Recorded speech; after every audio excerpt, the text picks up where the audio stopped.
Well, today I am joined by Mike Baird. Mike is the CEO of Hammond Care, a Christian independent charity providing aged, dementia, health care, really looking to serve people in times of need.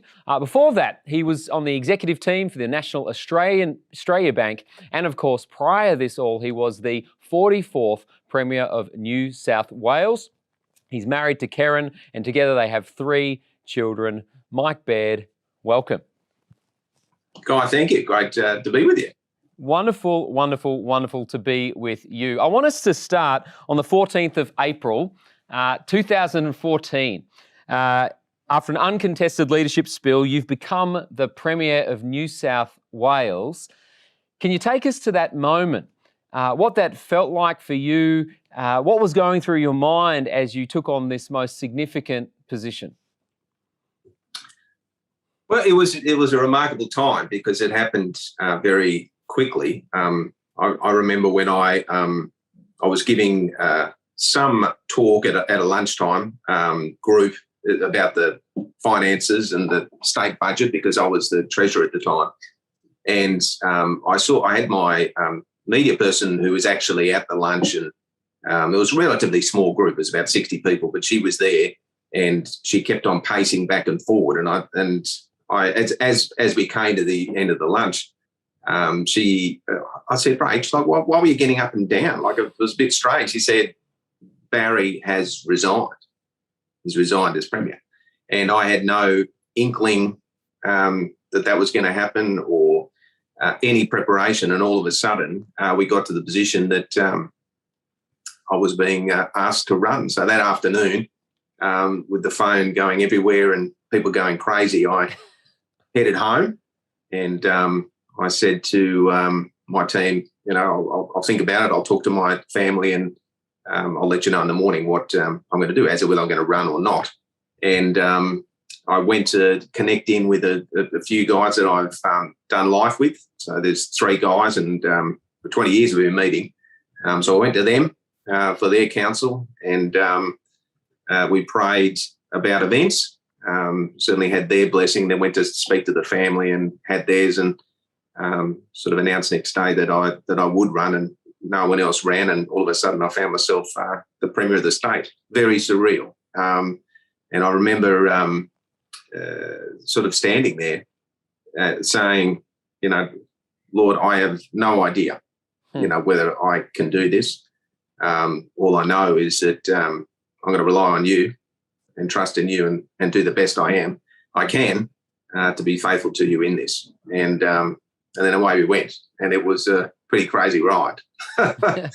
No doubt. That's an amazing story. Thank you for letting us in on that. And I'm particularly interested in this prayer. I mean, there you are praying with those 3 friends, and then yourself bringing that to prayer. Was prayer part of your journey in office? Were you regularly finding yourself praying? Yeah, very much so. I think we're called to pray, and there's nothing more centering, more perspective building than praying. And certainly the distractions of the world and the demands of the job are many. So each day I would certainly, as the morning started, to try and center myself, in prayer and kind of reading the Word, just to give me that understanding that yes, there are challenges, yes, there are all types of pressures and stresses, but there is someone who loves me more than words can describe, and who is in control, and that was kind of very reassuring as I went on the journey.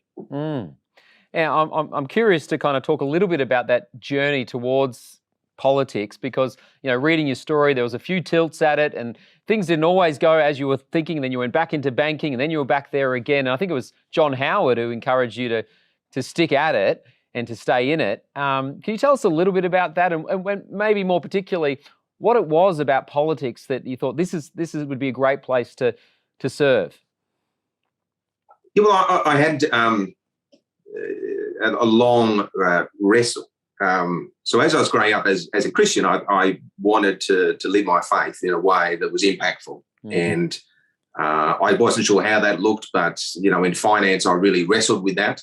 much more reconciled these days on the difference that you can make, whatever your job, whatever your role. If you, Ephesians 4:10-12, some are leaders of our church and preachers and evangelists, and others are kind of equipped for works of service, wherever they are. And that I didn't have that understanding, and I really wrestled with that.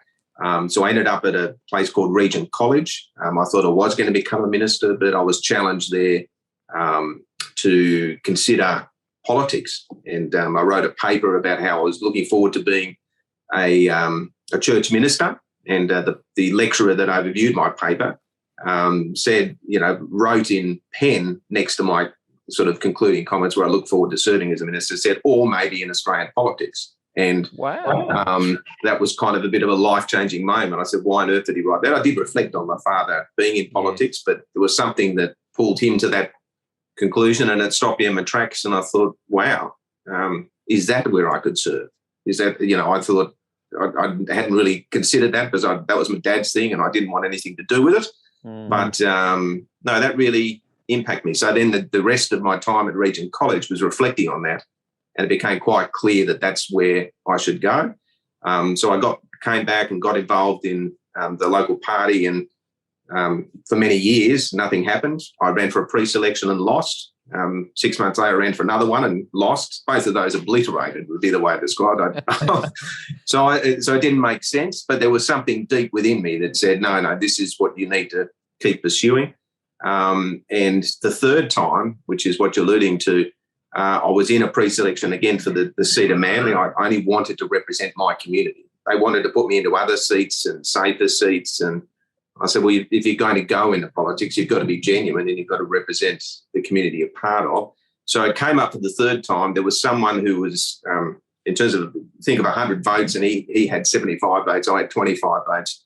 The leaders were keen to get me in rather than this other person, but I won't go to the ins and outs of the way that worked, but it looked impossible. So I was made the decision with Karen to pull out of the pre-selection. Said, look, it mustn't be this time. There must be some other time down the track. And my father, who was in federal politics, the day I pulled out, he got a call from John Howard, and he said, look, I understand your son's running for the seat of Manly. Tell him we need people like him in politics and to stick at it. So literally the day I pulled out, that call came in, and I said to Karen the next day, well, I said, if the Prime Minister of the country can take the time to encourage some poor pre-selection candidate in a state seat to persevere, then that's what we should do. And as it turns out, we got there. I won the pre-selection by a handful of votes and then won the state seat similarly by only a few hundred votes. It was very, very close all the way through. But there was a deep sense that that's what I was being called to do. We were being called to do. It was certainly the two of us. And, from there, it was an amazing journey. That's amazing, Mike. I mean, I'm just very encouraged by your resilience. I think there's a lot of people in life, whether it be politics or work or business or even church, they try something, it doesn't work, and then they go on to do something else. You've obviously come back again. So you were mentioning, though, something deeper in that for you where you really felt it was a call. Yeah, it was crystal clear. I think that, I had the benefit of that time at Regent College, almost a year, reflecting on it, reflecting on who I was and, how I could serve. And, there was this deep resonance within me. That was a way that I could kind of use my business experience, my passion for people, my concern for community, and, bring it together as one. And, that stuck with me. So I left Regent in 1996, and that third pre-selection was 10 years later, 2006. So it was certainly a long journey. Not all of it was fun, but, even that last session, that the organisation I was with, HSBC, offered a very significant role, an Asia-Pacific kind of role that was almost a dream financial job. So when I made the decision to leave, I thought, well, there's this incredible job. That must be what we're meant to do, not now. But the John Howard intervention changed it and, went from there. The John Howard intervention, that's fantastic. Now, you mentioned your father, Bruce, who served in federal politics. Take me back to, I suppose, the early years of Mike Baird, and you're seeing your dad, and he's working in this political office and all of these things. Like, what was your impressions as a young kid of being a politician? What were your insights and thoughts? I don't want anything to do with it. That's what it was, and it was. I saw Dad. He was very good at it, look, I saw him down the driveway at 4:30 in the morning. So if you imagine, before iPads and iPhones and papers arriving digitally, he had to wait for the physical papers, and they used to arrive very early. So I knew he was in for a tough day when he was down there at 4:30 in the morning. I used to see him down there in his dressing gown. Wow. And, obviously as the years went by, I had similar experiences, but just I'd see them a different way.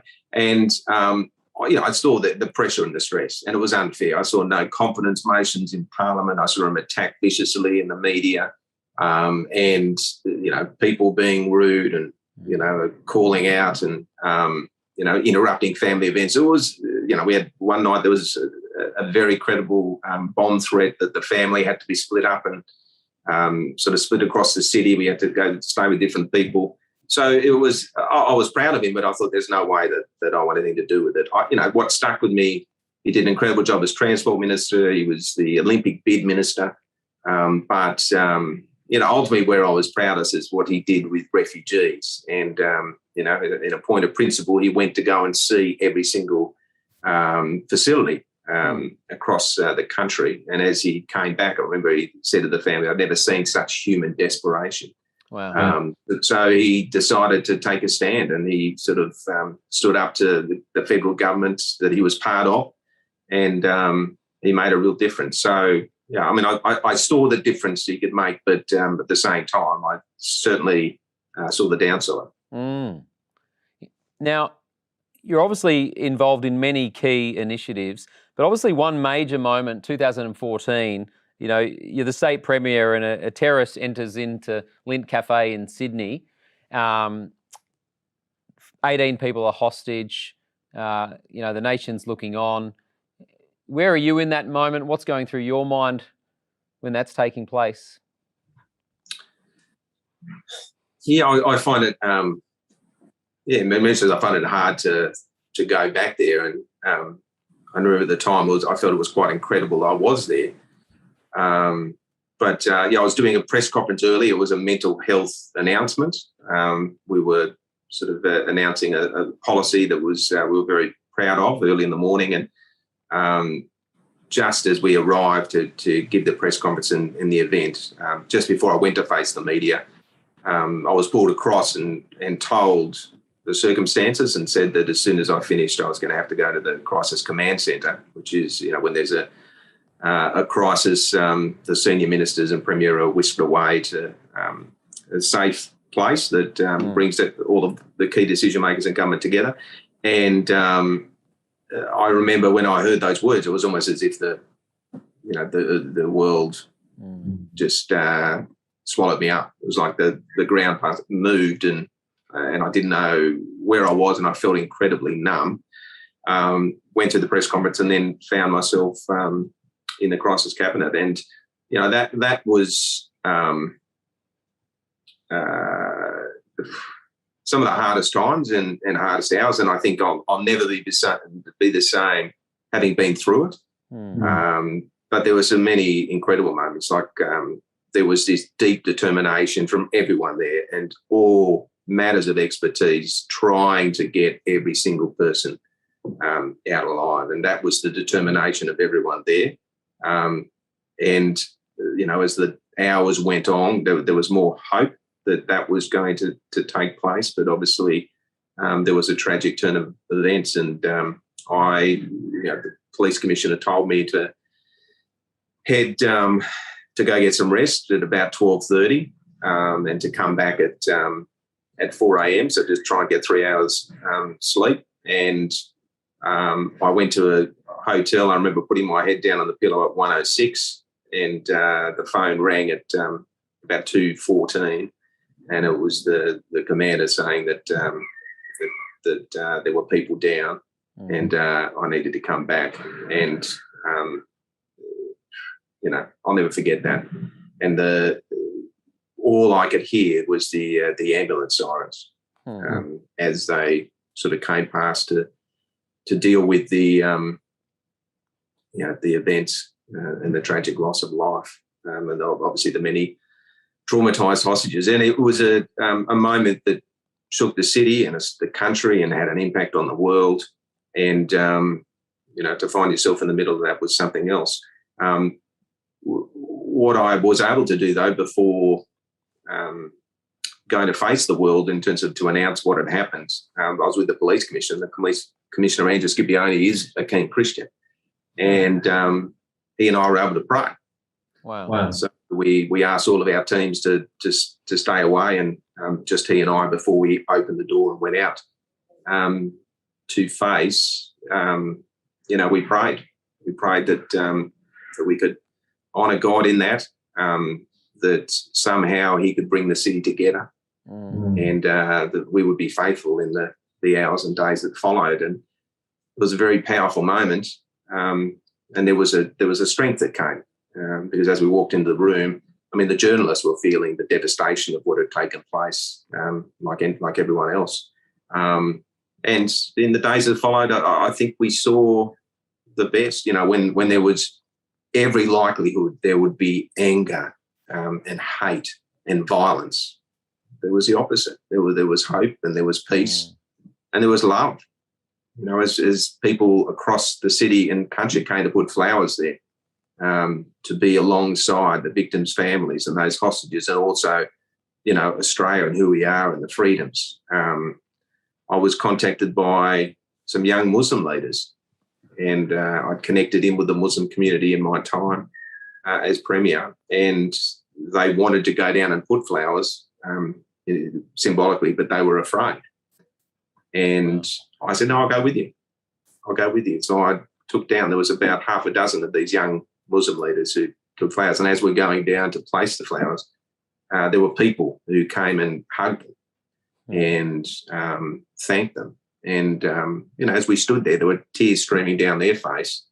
And they said, we've never felt as much a part of Australia as we do today. So I think, I think an opportunity to be there. There's all types of other experts you could have had, but it was a privilege to be able to care and to try and bring people together, because it was potentially a very divisive moment in our history. And I think what we saw was the exact opposite. It was quite beautiful. Do you feel that moment changed you, Mike? Yeah, I do. I've after I left politics, there were elements. I had an element of post-traumatic stress that I probably never dealt with, personally. And actually part of that experience, I wrote to Jacinda Ardern, after the events there, to encourage her to actually get some help in the midst of it, because it's, you put so much of yourself into it. I connected into the families, and you go through their grief and the community's grief, and the very confronting nature of so many elements of it.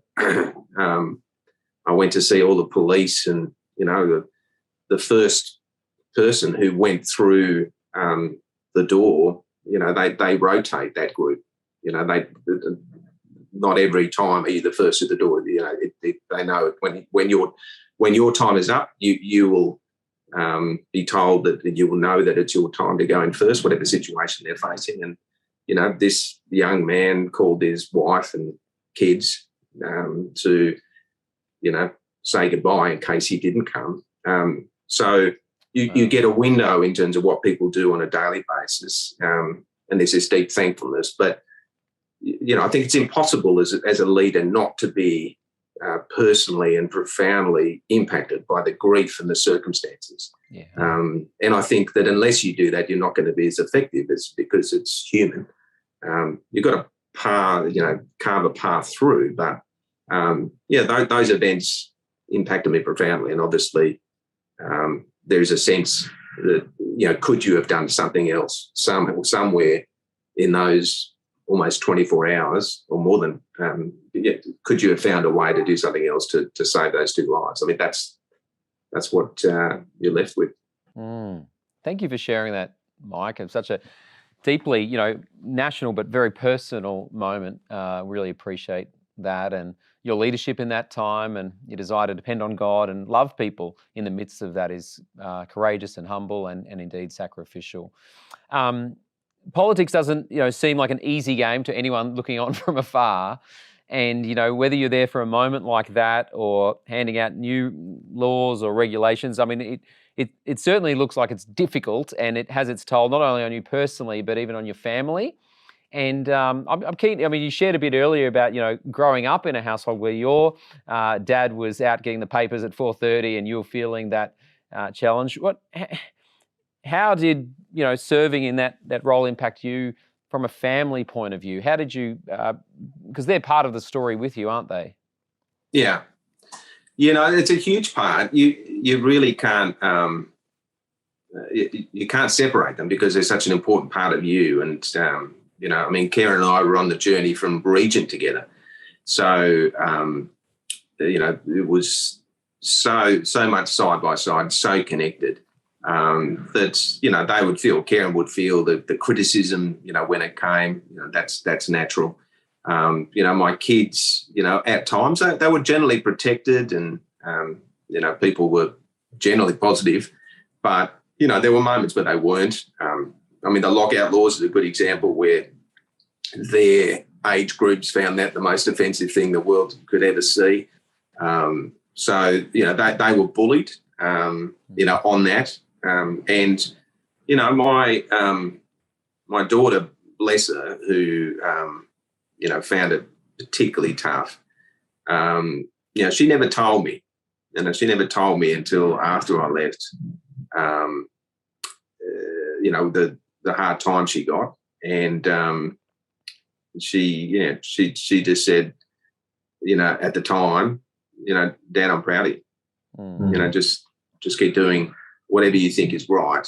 And and only later did I find out the difficult time that she had, but I knew it was having an impact on them. And we had, radio stations, charging into our house. We had sort of drones circling the house. We had, someone with a knife was stopped out in front of our place at 3 a.m. By a security guard who had given a death threat. So it's impossible, not to that have an impact on your family. And I wasn't there for some key moments, and that used to eat me up. I got better and better in terms of, yes, you've got state leaders and dignitaries coming in for this week, but, this week I've got, school assembly and I'm doing drop off for Luke and, going to basketball for Kate and netball for Laura. Like that's my week, and they are just as important. So I got better. But, I remember when Phil Hughes died, the cricketer, and that tragic moment, and his funeral was on, and it was, up in Maxwell where he was from. And the same day, my son was getting his prefect badge for year 6.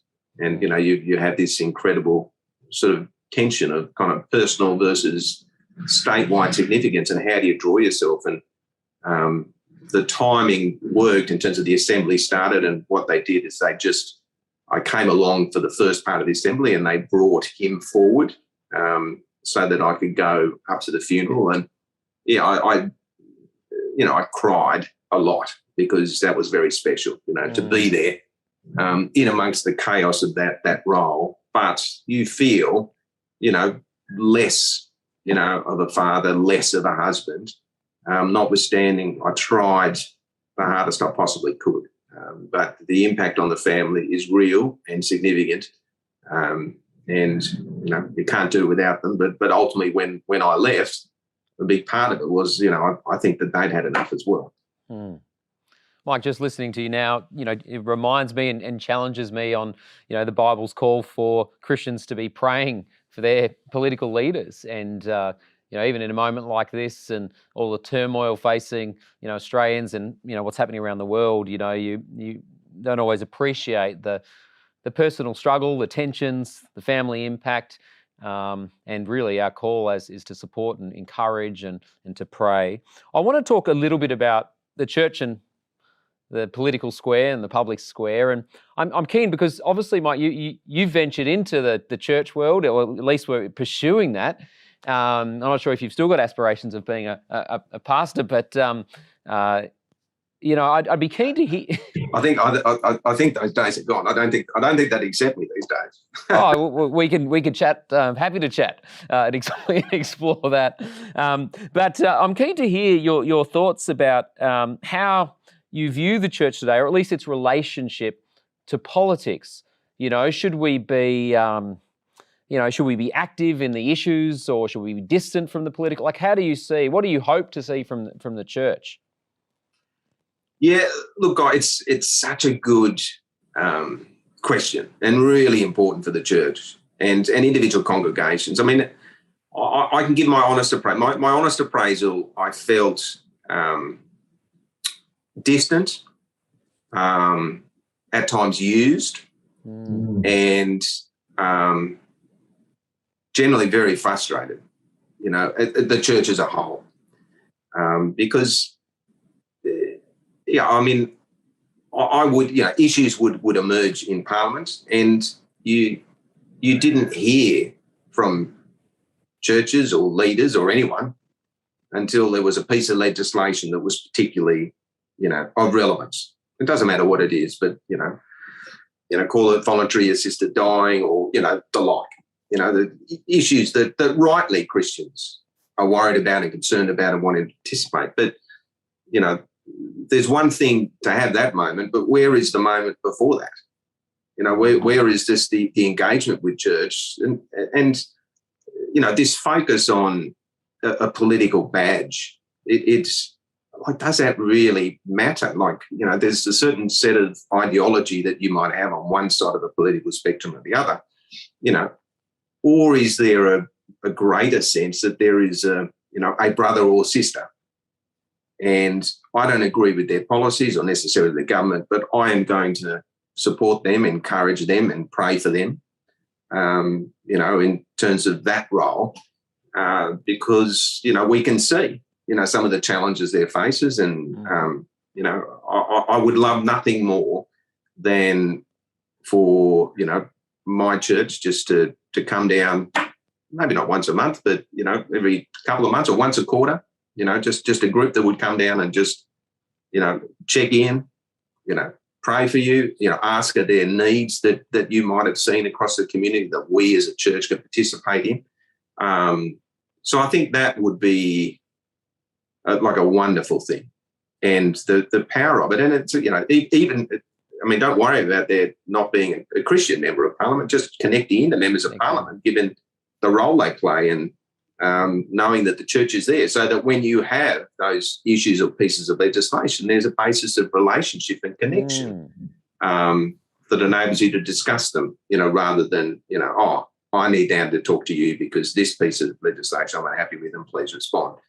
So that, that's one thing. In terms of the broader issues, look, I think that the church should be much more involved, and in a caring and open way, issues of climate change. As stewards of the earth, we've got a strong perspective on that. So we should be participating in that, in a loving way, but a constructive way and a purposeful way.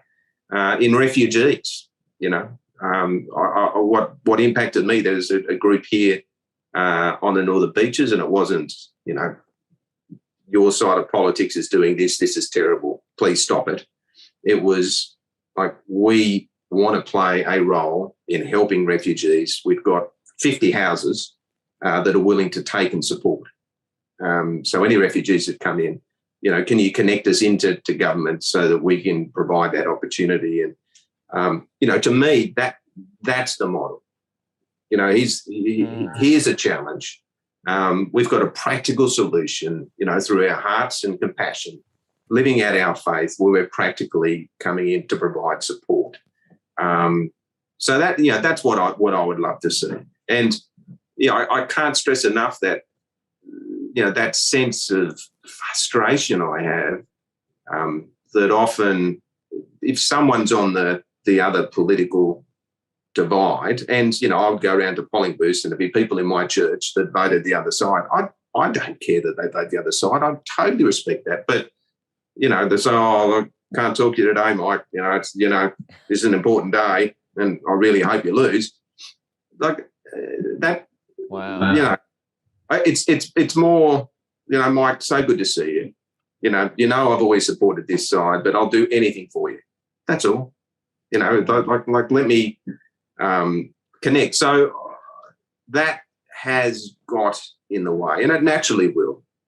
Power and politics, but bringing it down, taking the politics, the policy down to who is this person in front of me, and being as present and caring as you can, I think would be a great step forward. That's a great vision you're outlining here, and very compelling and challenging, because I think, I can see it happening, and I can see, parts of it in my own life where you treat politics at a distance, and you're quite right. We can put in letters, or we can picket this, or whatever, having a view on this, but not actually do the important work of first building relationship, creating understanding. And like you say, I love that posture. How can I help? Because, churches should exist to serve Christ and the community that He's placed them in. And it seems that that's a great common ground that we should be seeking to work together on. Yeah, and also just an awareness, getting awareness of like what's going on and the pressures you're facing. I remember my church minister, came to have coffee with me, and in the midst of the coffee, I had someone that had tied themselves to my electorate office. I had police cars turn up. I had my media advisor saying that I had to hurry up because there was a press conference waiting for me on a whole range of different issues. And his head was spinning and said, "Is this a normal day?" And I said, "Actually, it is. It really is." So I think that helped, just to give him a sense that when the church is kind of trying to get on to government to change parking signs because they want more access for weddings or funerals and those sort of issues, which are all important. Just having a perspective of the pressures and the challenges that they're facing, and it's every kind of elected representative. So I certainly would encourage that understanding and that personal relationship, and I think that that would enable a much more effective dialogue and an ability to influence much more than the church currently does.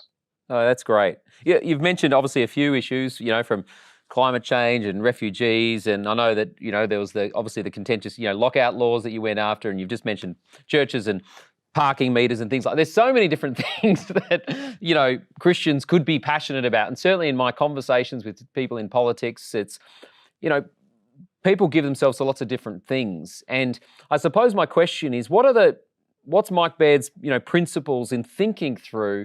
Well, this is an issue we should go after, and this one we won't. Or, what principles did you and do you still apply when thinking about the types of issues that the Christians should engage with?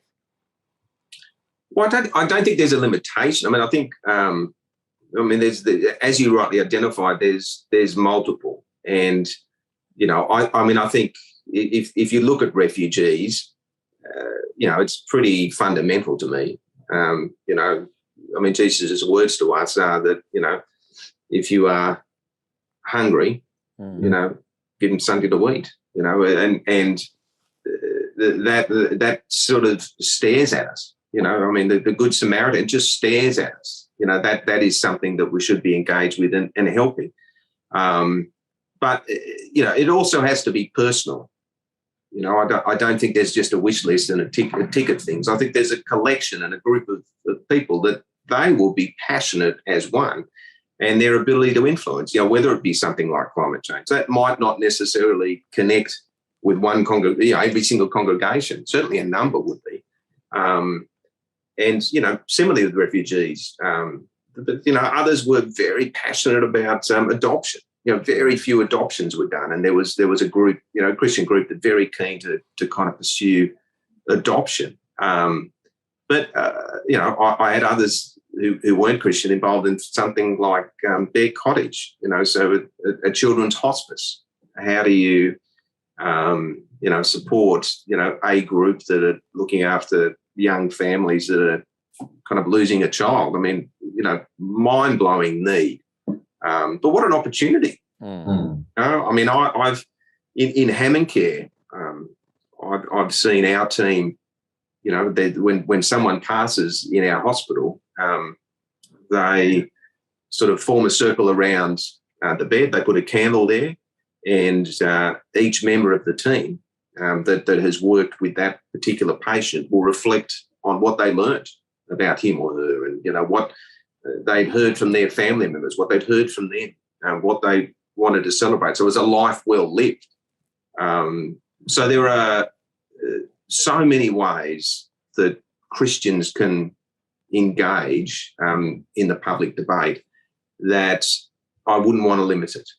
And certainly where I went, and my time now at Hammond Care, I think is a connection to that, the capacity to help people with complex needs, with dementia and palliative care. The team, I have, to see their hands each day making a difference is a powerful testimony, I think, to what we're called for. That every single person matters, every life matters, and living that out. So I guess it's a question for the church in the public care and the public policy. What are the issues that connect in to you as a parishioner and collectively as a church? And then, what can we do? How can we work with our leaders and actually make a positive contribution? Not in the sense of ideology, but the sense of purpose about, making a difference. So my encouragement is to really think through that, because, the church could make an amazing difference. Absolutely. Mike, thank you for your time. I mentioned earlier about the importance of praying for our leaders, and I thought I might just take this opportunity to pray for you and your ongoing important work at Hammond Care. And for everyone who's tuning in with us, why don't we pray? Father, thank you for this conversation that we've had, and I thank you for the terrain that we've journeyed and the stories that have been shared, and I thank you for Mike and the ways in which you've been at work in his life. Lord, we thank you for the gifts that you've given him, the opportunities that you've provided him, and the ways in which he's sought to seek you and to serve you and to love people generously and sacrificially and courageously. And we thank you for his time in office in New South Wales, and we thank you for his time serving in the banking sector. And we thank you, Lord, for his time serving now as the CEO of Hammond Care, in such an important and personal industry, Lord. And we thank you that you love this world and you love the people that he's seeking to serve. And so we do ask, Lord God, that you'd continue to work with him and through him and in his team to ensure that people are loved and supported, and that we would also know the love and support that we can offer to other people. So I thank you for this time that we have. We pray this in Jesus' name. Amen. Amen. No, thanks, Guy. And Mike. I think just on the prayers, there were moments where I literally felt as if I was physically lifted by the prayers of saints. There's no doubt. There were times and moments where you could really have it. And many Christians, I've spoken about some of the frustrations of the church, but there were so many people that said they were praying, and that meant something. Every time someone did it, there was a kind of personal connection, and there were times literally when you could feel it. So you said about praying for the leaders, and it's something I've become burdened for, because we're called to do it, but I know the difference it can make. Awesome, Mike. Appreciate your time. It was great to connect. Thanks, Guy. All right. Great to chat. Great to chat.